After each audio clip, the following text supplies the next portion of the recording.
Renascimento do ladrão que percorreu o mundo. Capítulo 79 Coliseu de Sugata.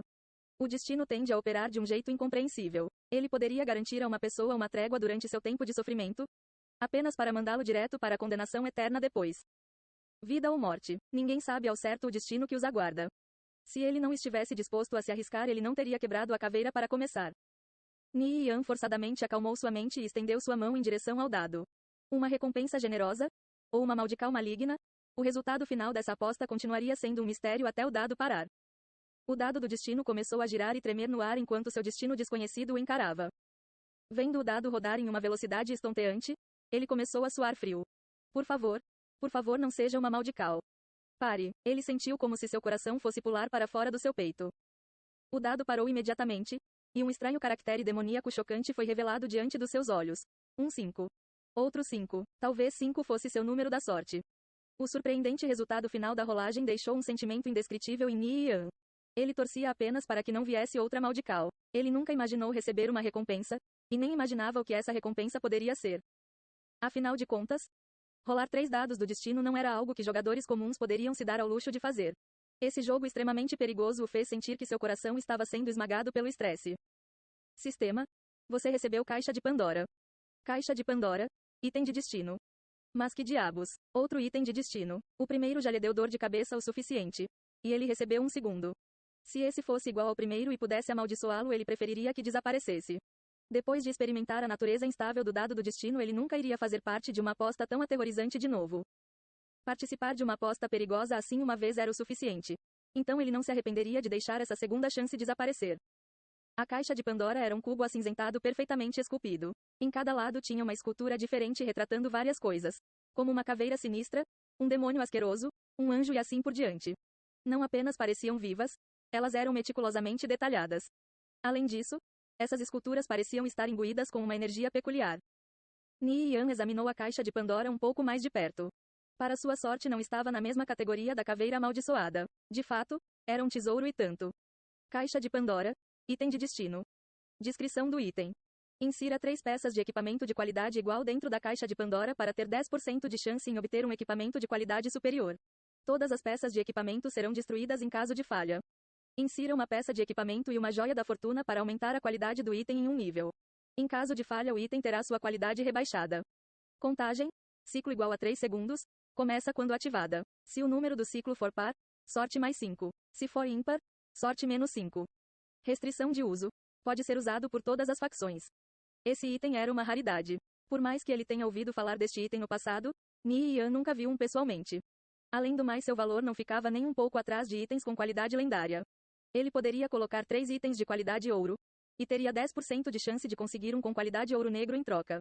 Claro, que havia 90% de chance de falha também, o que significaria a perda de todos os objetos que ele inserisse. Contudo, o potencial de retorno valia o risco. Por exemplo, se ele colocasse 3 peças de equipamentos com qualidade ouro negro dentro da caixa, ele tinha uma chance de obter uma peça de equipamento de qualidade lendária. A única questão era que poucos jogadores se atreveriam a apostar 3 peças de equipamentos de qualidade ouro negro em tal aposta. Apesar de tudo, equipamentos de tamanha raridade eram extremamente caros e difíceis de obter. O segundo método permitia que o jogador aumentasse a qualidade do equipamento usando joias da fortuna. Essas joias eram itens caros criados por joalheiros que aumentavam a taxa de sucesso de inserir joias nos encaixes de equipamentos. Geralmente o seu preço de mercado girava em torno de 5 pratas. Mas o verdadeiro desafio era encontrar um em alguma lista de venda. Além disso, a maioria daqueles que compram essas joias não teriam como usá-las de fato ainda. A habilidade do item de afetar a sorte era muito útil. Ele poderia influenciar na taxa de drop, taxa de sucesso de criação de itens, etc. 5 pontos poderiam não parecer muito, mas era na verdade uma quantia considerável de sorte. Ele poderia aumentar a taxa de drop quando estivesse matando monstros em 200%, taxa de sucesso na criação de itens em 1/5, e assim por diante. Contudo, para o inverso, quando a sorte do jogador fosse reduzida em 5 pontos. Vamos dizer apenas que, naquele momento, tudo que pudesse dar errado, seria garantido que daria errado. Este item dividiria basicamente o tempo do jogador em 2 períodos. Um onde ele seria o homem mais sortudo do mundo, e um onde ele seria a alma mais infeliz na existência.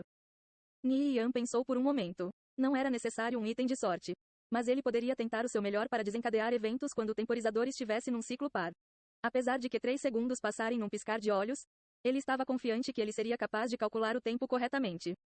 Essa bênção havia chegado tão abruptamente que ele ainda tinha que conferir a qual nível a caixa de Pandora pertencia. Este era o enigma, que ele certamente precisaria pesquisar lentamente, para que ele não deixasse passar nenhum detalhe. Mas essa era uma tarefa para o futuro, agora ele precisava continuar se movendo. Após levantar, Ni Yan guardou a caixa de Pandora dentro de sua bolsa. Parecia que nessa aposta, os riscos trouxeram mais recompensas do que punições. Percebendo que ele estava a um passo de compreender um dos grandes mistérios do destino, Ni Yan sentiu a batida do seu coração oscilar. Logo que os dados do destino desapareceram, o tempo na área parecia estar se movendo de novo. Os esqueletos congelados à distância voltaram a se movimentar e mais uma vez a se aproximar com a intenção de o cercar. Muitos esqueletos que tinham visto Ni Yan enquanto patrulhavam a área tentaram se aproximar dele. Mas logo que se aproximavam, eles simplesmente paravam no caminho. Só após o dado do destino desaparecer que eles continuaram sua perseguição. Por causa disso, um mob grande de esqueletos foi formado gradualmente por perto. Quando Ni Yan olhou, ele os viu amontoados mais apertados do que sardinhas numa lata. Tantos esqueletos. Ni Yan não se atreveu a ficar ali por muito mais tempo e apressadamente fugiu em direção a uma parede mais próxima. O distrito exterior de Sugata parecia um grande labirinto. Ele não sabia a sua própria localização. Ele estava simplesmente confiando em seu próprio julgamento enquanto se movia em direção às pirâmides gigantes que se erguiam no centro da cidade. Enquanto se movia pela cidade, a pirâmide distante era um ponto de referência conveniente.